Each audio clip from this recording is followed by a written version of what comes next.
This video will explain who were the first people to combine symbols, characters and numerals in the novel playing card deck to portray a sophisticated game of war.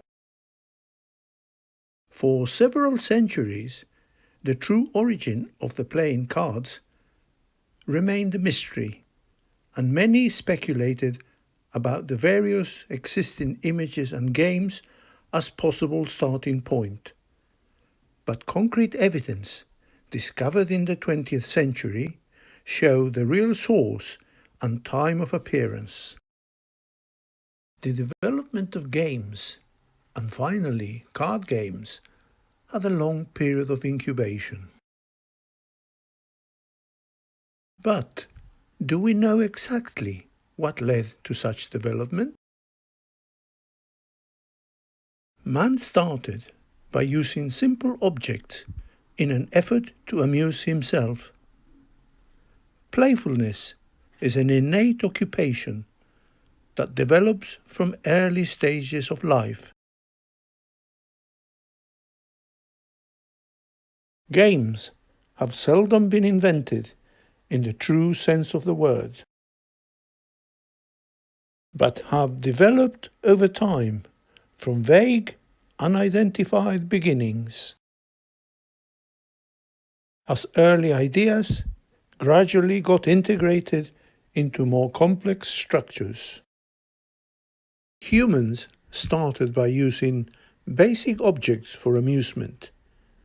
Gameplay began 5,000 years ago, when man decided to play with sticks and stones.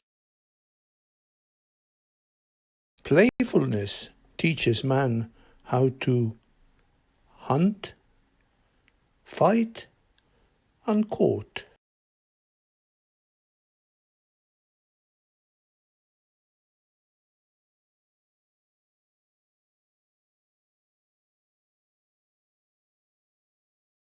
The Egyptians in 2600 BC had a three-line board game called senet, made up of squares, sticks and counters, a possible ancestor to backgammon. The Romans instead, around 753 BC, used two lines of 12 squares in a game called duodecima scripta.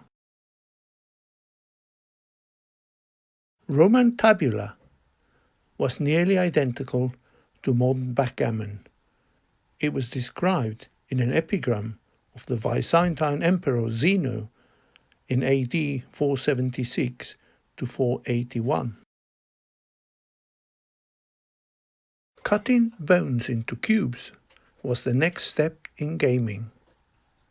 Dice are of South Asian origin. Greeks and Romans played with them in 496 BC. The earliest dice found come from Iraq and Iran from around 3000 BC.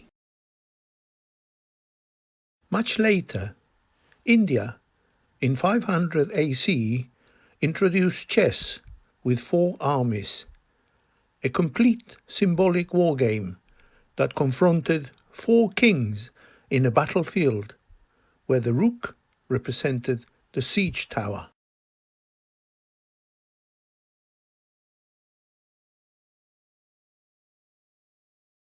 Games development accelerated between the 8th and the 12th centuries in Asia and the Levant.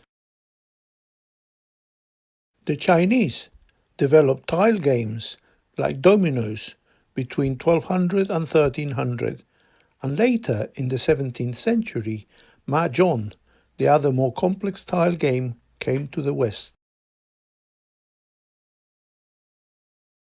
The Chinese also discovered how to manufacture paper and used it with painted images for a money card game. The Chinese process of paper production from Samarkand in the 8th century was captured by the Muslims. And by the late 900s, Egypt had developed a paper factory. This material provided the future creator of playing cards with the ideal medium with which to develop a card-type game. It appears the starting point and source of development for the playing cards was the East. From there, ideas moved west to the Arabian Peninsula and later to North Africa, where further improvements or modifications were added. Finally, those refined ideas migrated across the Mediterranean Sea to southern Europe. From China, things moved towards India. From India, things moved to the Arabian Peninsula and then to Egypt before they crossed the Mediterranean towards Italy and Spain. By the 1300s, a card game reached Viterbo in Italy, supposedly from the Saracens. It was called Naib, pointing to an Eastern creation and origin. During the long existence of playing cards, it was not known with certainty who created the symbols and images until relatively recently. Early authors simply speculated on the origins, and the three most probable birthplaces were China, Korea, and India, and some historians add Persia.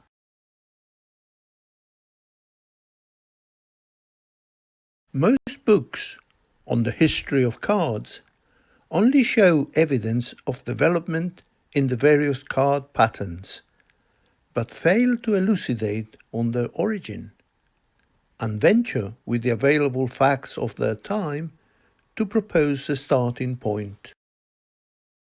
William Andrew Chatto, one of the earliest authors, entitled his book Facts and Speculations on the History of Playing Cards.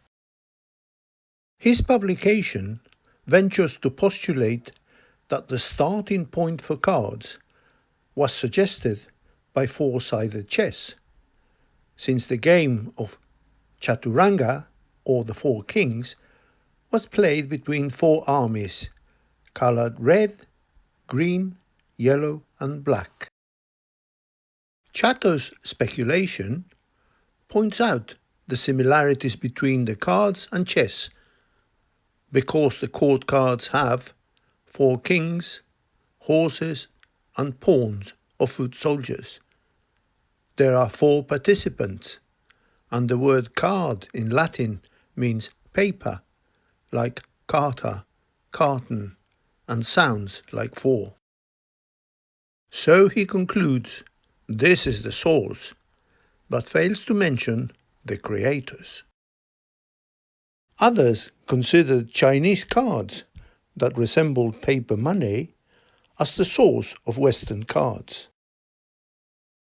Their simple and widespread pack had 30 cards, has 3 suits and 3 court cards. The suits included cash, strings, and myriads. The popular court cards were red flower, white flower, and thousand myriads.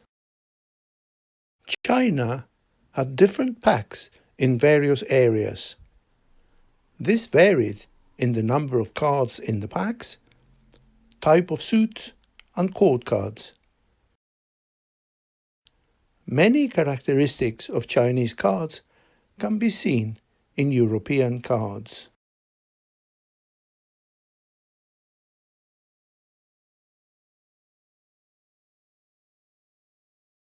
India was another candidate for explaining the creation and appearance of cards.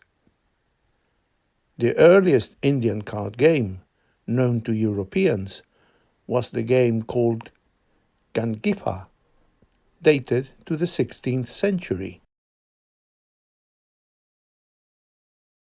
Indian cards had a round shape.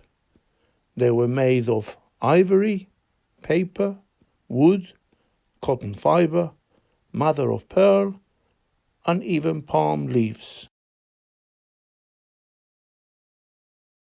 10 suits were represented in their cards, each composed of 10 numerals and 2 court cards, and 1 court card in each suit illustrates one of the incarnations of God Vishnu. But all the authors below, speculating on the history of playing cards, only postulated theories on how the cards reached Europe, like Catherine Perry Hargrave in 1930, W. G. Benham in 1931, and Roger Tilley in 1973. The Marco Polo idea. This proposed that cards were brought to Europe from China, thanks to Marco Polo's voyages in the 13th century.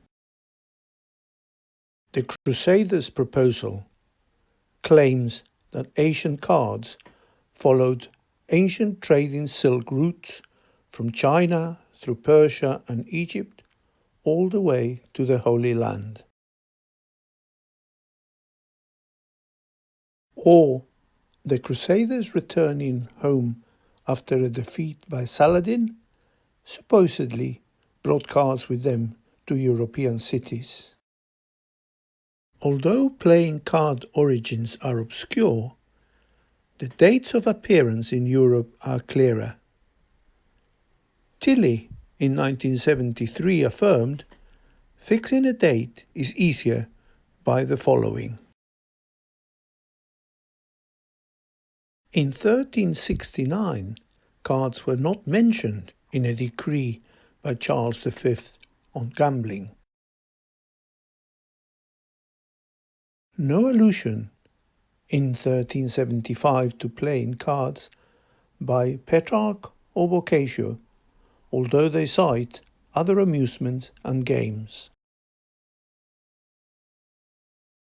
However, in 1379, cards were banned in the German town of Ratisbon, and a ledger in Brabant mentions a payment for the purchase of Spielkarten or playing cards. It is clear that by the end of the 14th century, cards had appeared in Europe. But the first evidence of true origin was postulated by George Beale in his book entitled Playing Cards and the Story from 1975.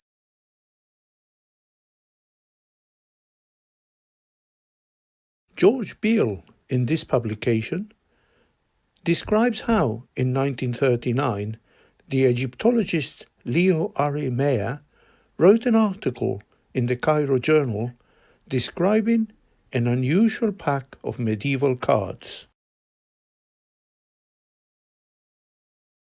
Professor Meyer named the 3 court cards as Malik or king, Naib Malik as deputy king, and Naib Tani as deputy governor, with only inscriptions describing these characters and others warning, encouraging, and exhorting. The word naive, variously spelt, is the earliest word used to describe these cards, called naip in Catalan in 1371, naipes in Spanish, and as the game of naibe in Italian. This is now accepted as the correct theory due to the undisputed historical evidence found by Professor L.A. Mayer in 1939.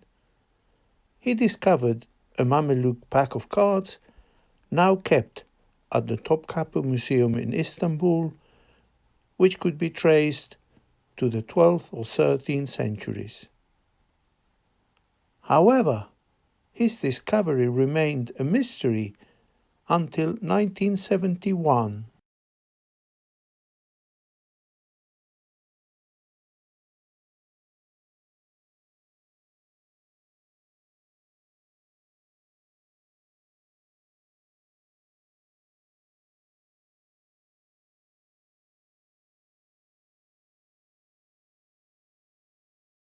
In this way, the Mamluks, a culture of warriors, physically represented their fighting elites with paper objects to enact symbolic warfare, and cards then allow many other games to appear. Having a pack that can be mixed and dealt led to the random distribution of strength, or the uncertainty of later strength if cards are left in the stock for future drawing. There is also the concept of ranking, both within a group or a set of triumphal cards ranked above all others. But strength and tactics are hidden in the hand, not exposed, as in chess. Using 4 symbolic suits, the cards introduced 4 armies to the battleground.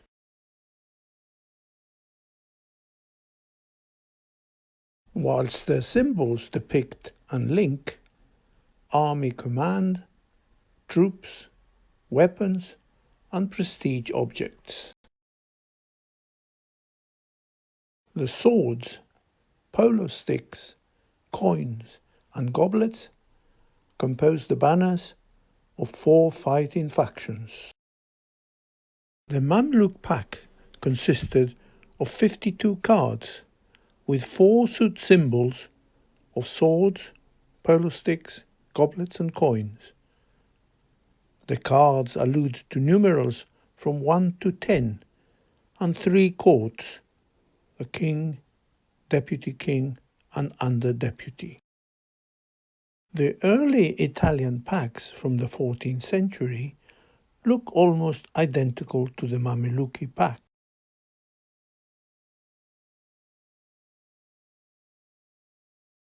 The set of Mameluke cards from around 1200, discovered in 1939 and kept at the Topkapı Museum in Istanbul, constitute the irrefutable evidence of this invention dated to the 13th century.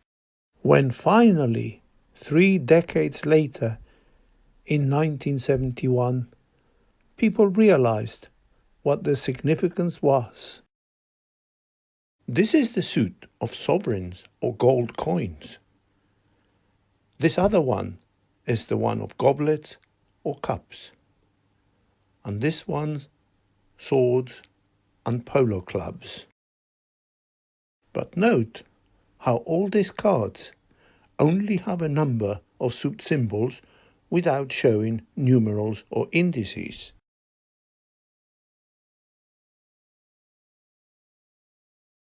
Yet, in these cards, because Islam forbids showing human figures, the court card characters are only an inscription at the bottom. The Mameluke cards are divided into the weapon suits, the original scimitars of the Mamelukes, or the sword of the Latin cards, and the pike leaf of the French cards.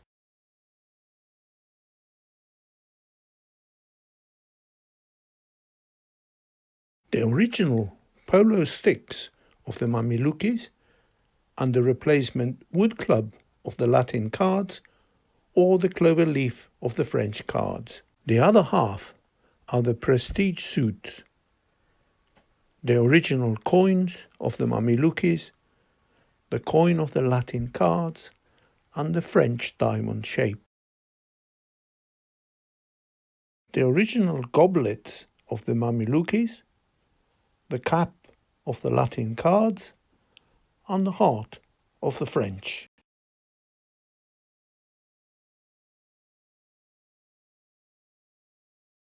Game ideas not only evolved, but also matured sufficiently within Eastern cultures, from where they migrated back to the Arab world.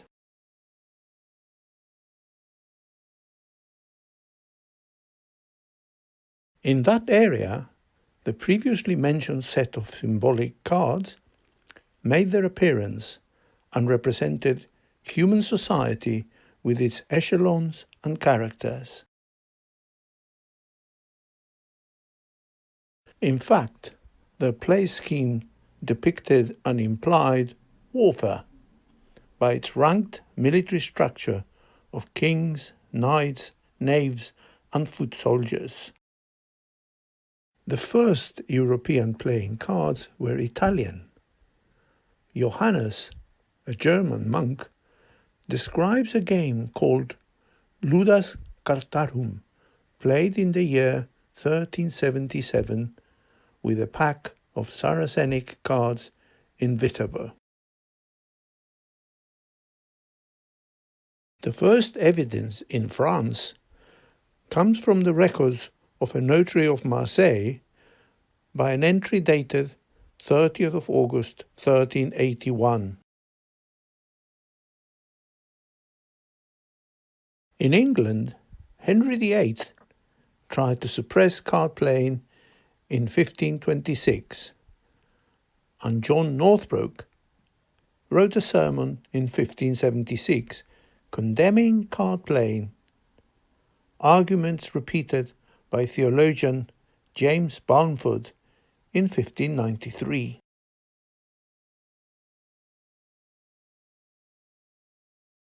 Examples of early English cards dated to the 1590 can be seen in the British Museum, and the game of ombre was introduced to Britain by Queen Catherine of Braganza in 1680. The original Islamic deck had 13 members per suit symbol, 3 court figures,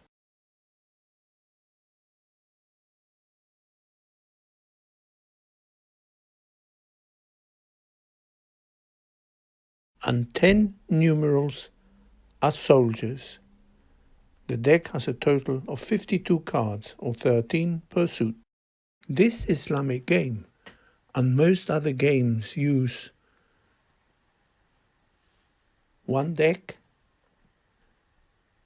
2 sides like weapons and prestige, red or black, 3 human figures like the court cards, 4 war symbols, and 10 numerals as troops. Have the Egyptians, in this way, replicated an early Greek Pythagorean theory that considered the first 4 numerals all important and the source of the 10?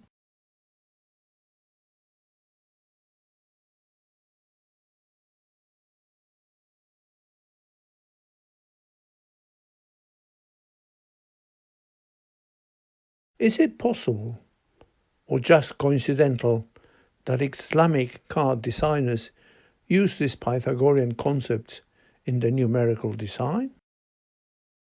Observe how Spanish and Italians, free from Islamic anthropomorphism, ignore the restrictions and reinterpreted the Egyptians' designs in their own way, showing humans and animals in court cards, a forbidden act for the Islamics.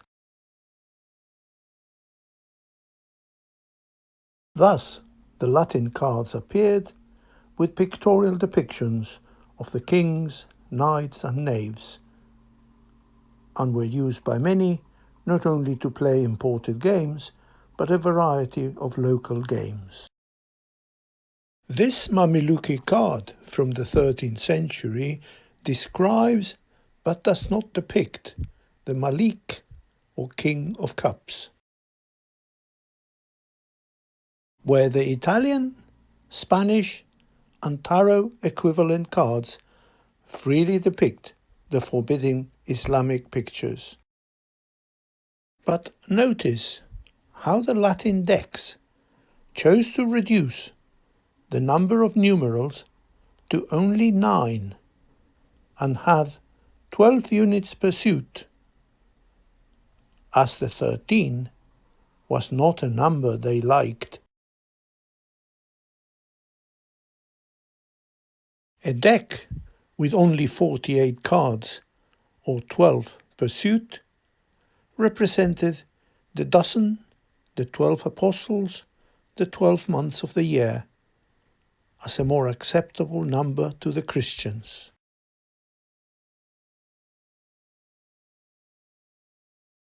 But the 48 card deck is unbalanced in the third numeric line by the absence of 10.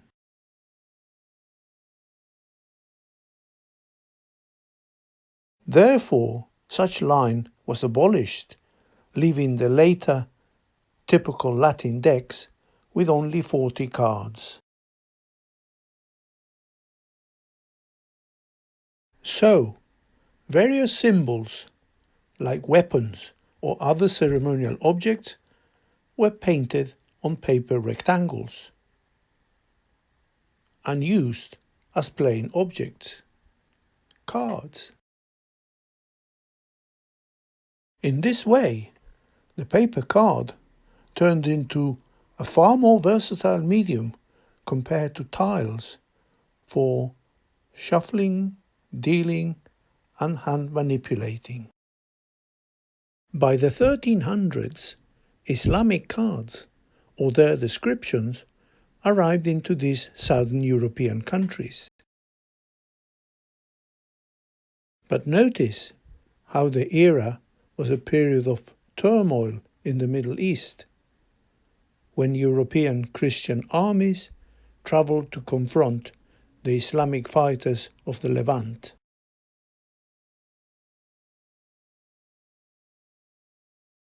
The Crusade Wars generated massive displacement of goods, humans, plus an interchange of ideas and customs moving along the Mediterranean waters.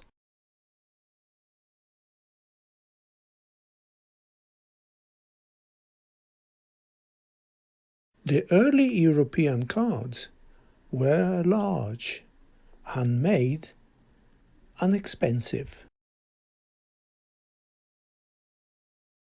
Later, in the 15th century, card printing using carved woodblocks was common, and by the 16th conquered most of Europe. But soon, copper blocks replaced wood for mass production processes. This reduced costs, and in 1420, German and Swiss printers made thousands of packs. So, the finest engravers practiced their art. Cards reached many more social circles and therefore players.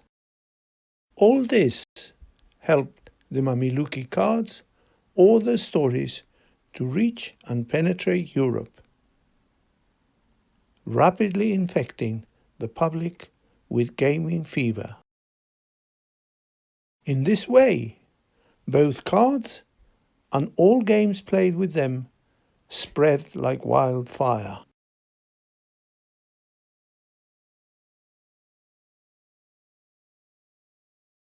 Moving rapidly from the Mediterranean locations to Central and Northern Europe.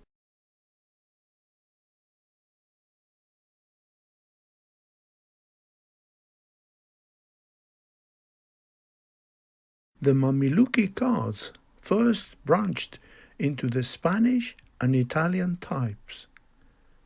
Then the Germanic types appeared in Germany and Austria, while the French created a different symbolism that spread to the rest of the world.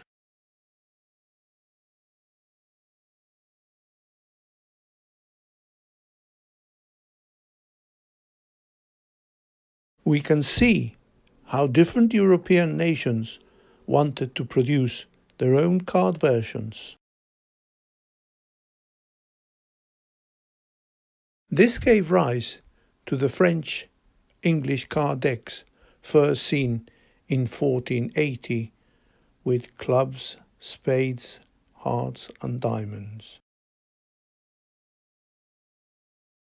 The current English card pattern was derived from the Rouen pattern number 2 of France, whilst the Germanic suit symbols included shields, acorns, bells, flowers, ignoring warfare symbolism and color division. All the new card producers replaced the original suit symbols with their own styles. European designers simply forsook Mameluke ceremonial abstractions in favor of everyday live objects, totally disregarding the symbolic meanings. Hence, the swords disappeared in favor of the pike leaf. The knight was dropped and replaced by a queen in the French-style cards first seen in 1429. But the Latin and Germanic decks retain the fighting knight.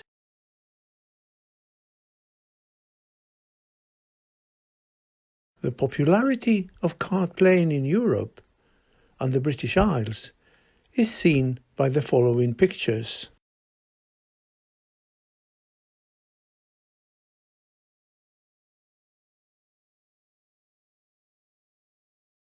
Card playing and dancing were encouraged at Versailles in the French court under Louis XIV.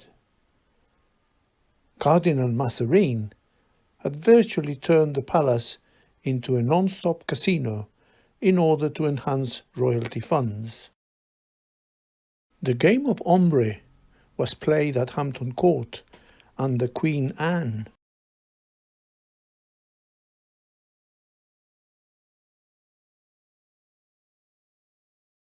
There are 3 players and a triangular table. Notice the round counters, the crossed cards forming tricks, and the central game fund receptacle. There are also a young observer on the right and a servant doing the drinks. The 3-sided tables were specially designed for the game of ombre at the time of Alexander Pope. The tables had side pockets to hold the counters, and this is from a painting by J. E. Nilsson. This is the French rulebook for the game of ombre, and this is an antique triangular table used for the game. Ombre, played in the 1400s, creates a triangular field where one army must fight 2 allied forces attacking from the flanks. Later, card modifications by the tarot decks in the mid-1400s added the 21 arcana or triumphi cards to the original Latin deck. It is said to hide within the plain deck 22 new forbidden religious teaching cards from the Inquisition, as in 1487 Pope Innocent VIII pronounced a crusade against 2 heretic Waldensian groups. Protestant minister Antoine Court de Gebelin published an analysis of the tarot, revealing that the symbolism was derived from the secrets of Egyptian priests. Then fortune tellers used such packs, and this gave the Latin deck a reputation of being only cartomancy decks used for occult practices.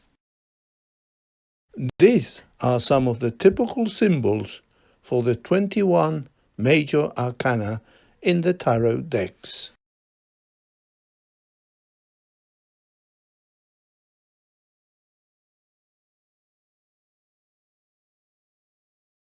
The tarot deck contains 78 cards, the 3 courts plus a queen, and the 10 numerals.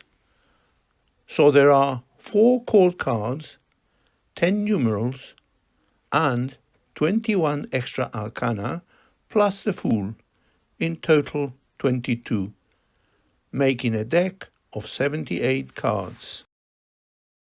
This word in France means either a tarot playing deck or a cartomancy deck.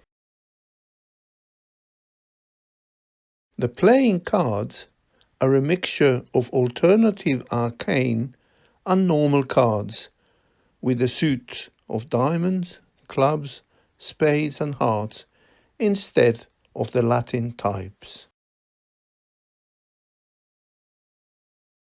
And the major arcana simply show images of normal life, unlike the symbols of the cartomancy decks.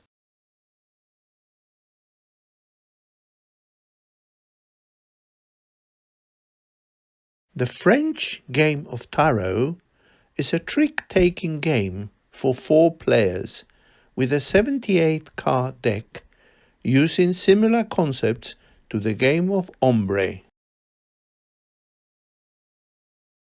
There are 21 numbered trump cards, 1 fool, and 4 suits of 14 cards each, and 4 picture cards, the jack, the knight, the queen, and the king. The dealer distributes out the entire deck. Each player receives the cards in packets of 3 cards at a time. Each person receives 6 such packets for a total of 18 cards. And finally, 6 cards remain in the stock for exchanging by the declarer or bidder. Thus, card playing became the fashion among the dominant upper classes, and anyone appearing ignorant of the games in vogue would be reckoned low-bred. But once the national packs were established, more games appeared and moved to the New World, and even migrated back to Japan. Then, different games like whist, bridge, rummy, and canasta made their appearance. Thus, the versatility of the symbolic card images have been used and abused by many since their appearance.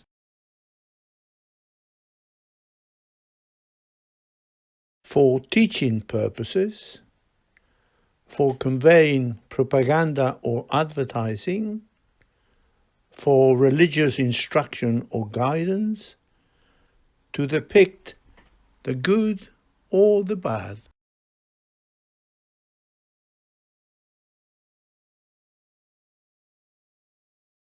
So, the little paper rectangles have served and stimulated mankind's playfulness in many ways.